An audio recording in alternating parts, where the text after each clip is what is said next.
प्रिय श्रद्धालुओं, जय श्री कृष्णा, जय सिया राम, जय श्री महाकाल। जब भगवान श्री राम जी कैकेयी के आदेश से बन जाने को तैयार हुए, अयोध्या के निवासियों को पता लगा तो सब लोग कैकेयी को बुरा भला कहने लगे।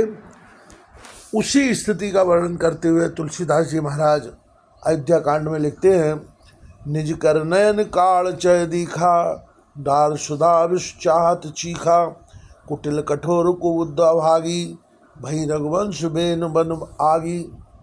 वह अपने हाथ से अपनी आँखों को निकालकर आँखों के बिना ही देखना चाहती है और अमृत फेंक कर विष चखना चाहती है। यह कुटिल कठोर कुबुद्धि और अभागन कैकेयी रघुवंश रूपी बांस के बन के लिए अग्नि हो गई। पालव बैठ पेड़ यह काटा, सुख मंग शोक ठाट धर ठाटा, सदा राम यह प्राण समाना, कारण कवन कुटिल पन ठाना। पत्ते पर बैठकर इसने पेड़ को काट डाला, सुख में शोक का ठाट ठटकर रख दिया। श्री रामचंद्र जी से प्राणों के समान प्रिय थे, फिर भी न जाने किस कारण इसने यह कुटिलता ठानी।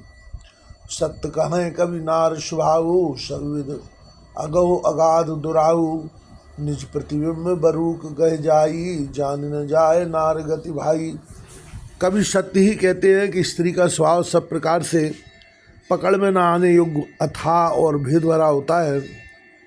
अपनी परछाई भले ही पकड़ जाए, पर भाई स्त्रियों की गति चाल नहीं जानी जाती। काहे न पावक जार सक, का न समुद्र समाये, का न करे अबला प्रबल, कई जग काल न खाए। आग क्या नहीं जला सकती, समुद्र में क्या नहीं समा सकता, अबला कहने वाली प्रबल स्त्री जाति क्या नहीं कर सकती, और जगत में काल किसको नहीं खाता। का सुनाए विधि काय सुनावा, का दिखाए चय काय दिखावा, एक कहें बल भूप न कीना, बर विचार नहीं कुमतें दीना। विधाता ने क्या सुनाकर क्या सुना दिया और क्या दिखाकर, अब वह क्या दिखाना चाहता है। ये कहते हैं कि राजा ने अच्छा नहीं किया, दुर्बुद्धि कैकेयी को विचार कर वर नहीं दिया। जो हट भयो सकल दुख भाजन, अबला विवश ज्ञान गुण गाजनु, एक धर्म पर मित पहचाने, नृपय दोष नहीं दे सयाने। जो हट कर के कैकेयी की बात को पूरा करने में अड़े रहकर स्वयं सब दुखों के पात्र हो गए। स्त्री के विशेष बस होने के कारण मानो उनका ज्ञान और गुण जाता रहा। एक दूसरे जो धर्म की मर्यादा को जानते हैं और सयाने हैं, वे राजा को दोष नहीं देते। शिव दधीच हरिचंद कहानी, एक एक सन कहाँ बखानी, एक भरत कर सम्मत कहीं, एक उदास भाई सुन रही। वे शिव दधीच और हरिश्चंद्र की कथा एक दूसरे से बखान कर कहते हैं। कोई एक इसमें भरत जी की सम्मति बताते हैं, कोई एक सुनकर उदासीन भाव से रह जाते हैं, कुछ बोलते नहीं। कान मूंद कर रद गए जीहा, एक कहें यह बात अलीहा, सुकृत जाए अस कहत तुम्हारे, राम भरत कहूँ प्राण प्यारे। कोई हाथों से कान मूंद कर और जीव को दांतों तले दबाकर कहते हैं कि यह बात झूठ है, ऐसी बात कहने से तुम्हारे पुण्य नष्ट हो जाएंगे। भरत जी को तो श्री रामचंद्र जी प्राणों के समान प्यारे हैं। चन्न चोय बरु अनल कन सुधा होए विस्तूल, सपने कबहूँ की न करें किछु भरत राम प्रतिकूल। चंद्रमा चाहे शीतल किरणों की जगह आग की चिंगारियाँ बरसाने लगे और अमृत चाहे विष के समान हो जाए, परंतु भरत जी स्वप्न में अभी कभी श्री रामचंद्र जी के विरुद्ध कुछ नहीं करेंगे। एक विधात दूषण देही, सुधा दिखाए दीन विष जेही, खरवर नगर सोच सब काहू, दुसह दाव और मिटा उछाऊ। कोई एक विधाता को दोष देते हैं जिसने अमृत दिखाकर विष दे दिया। नगर भर में खलबली मच गई और सब किसी को सोच हो गया, हृदय में दुस्सन जलन हो गई, आनंद उत्साह मिट गया। विप्रवधु कुल मान जठेरी, जे प्रिय परम कैकई केरी। लगी दैन शिक्षील सराई, बचन मान सम लागय ताई। विप्रों की स्त्रियां कुल की माननीय बड़ी बूढ़ी और जो कैकेयी की परम प्रिय थी, वे उसके शील की सराहना करके उसे सीख देने लगी, पर उसको उनके वचन प्राण के समान लगते।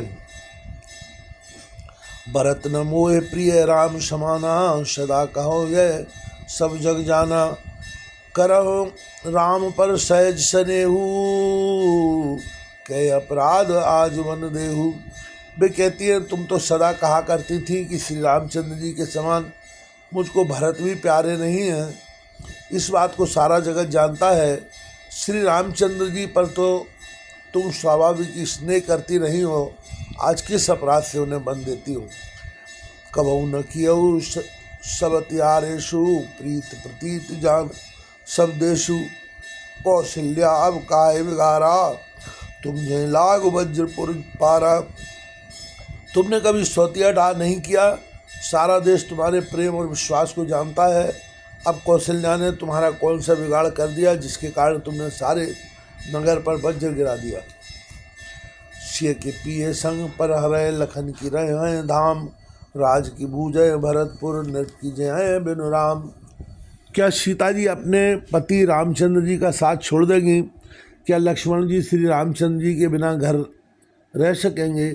क्या भरत जी श्री रामचंद्र जी के बिना अयोध्यापुरी का राज्य भोग सकेंगे? और क्या राजा श्री रामचंद्र जी के बिना जीवित रह सकेंगे? अर्थात न सीता जी यहाँ रहेंगी, न लक्ष्मण जी रहेंगे, न भरत राज्य करेंगे और न राजा ही जीवित रहेंगे, सब उजाड़ हो जाएगा।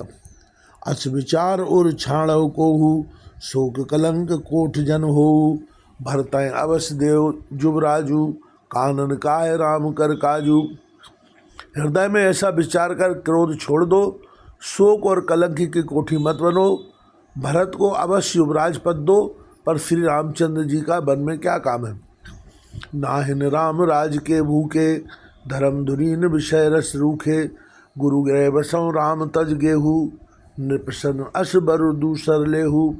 श्री रामचंद्र जी राज्य के भूखे नहीं हैं, वे धर्म की धुरी के धारण करने वाले और विषय रस से रूखे हैं, अर्थात उनमें विषया शक्ति है ही नहीं।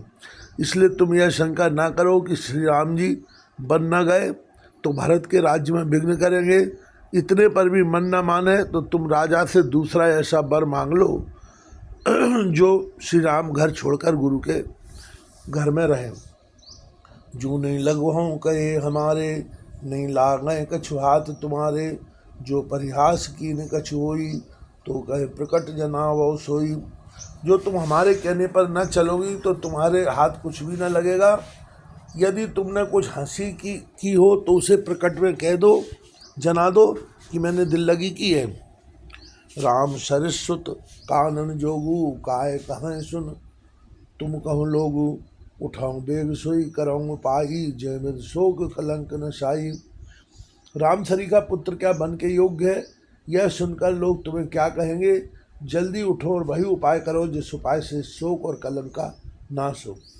जय भांत शोक कलंक जाय, उपाय कर कुल पालई। हट फेर राम जात बन जन, बात दूसर चालही। जिम भानु बिन दिन प्राण बिन, तन चंद बिन जिम जामिनी। तिम अवध तुलसीदास प्रभु बिन, समझ धो जिय भामिनी। जिस तरह नगर भर का शोक और तुम्हारा कलंक मिटे, वही उपाय करके कुल की रक्षा करो। बन जाते हुए श्री राम जी को हट करके लौटा ले, दूसरी कोई बात न चला। तुलसीदास जी कहते हैं, जैसे सूर्य के बिना दिन, प्राण के बिना शरीर और चंद्रमा के बिना रात निर्जीव तथा शोभाहीन हो जाती है, वैसे ही श्री रामचंद्र जी के बिना अयोध्या हो जाएगी। हे भामिनी, तू अपने हृदय में इस बात को समझ कर विचार कर देख तो सही। सखिन शिखावन दीन, सुनत मधुर पर नाम हित। तय कछु कान न कीन, कुटिल प्रबोधि कुबरी। इस प्रकार सखियों ने ऐसी सीख दी जो सुनने में मीठी और परिणाम में हितकर थी, पर कुटिला कुबरी की सिखाई पढ़ाई हुई कैकेयी ने इस पर जरा भी कान नहीं दिया। उतर न दे दुसह ऋष रूखी, मृगन चितव जन बागिन भूखी, व्याधि असाधि जान तिन त्यागी, चली कहत मति मंद अभागी। कई कोई उत्तर नहीं देती, वह दुसह क्रोध के मारे रूखी बेमुरब्बत हो रही है, ऐसे देखती है मानो भूखी बागिन हरनियों को देख रही हो। तब सखियों ने रोग को असाध्य समझकर उसे छोड़ दिया, सब उसको मंदबुद्धि अभागिनी कहती हुई चल दी। बोलो सद्गुरुदेव भगवान की जय हो। त्रिलोकीनाथ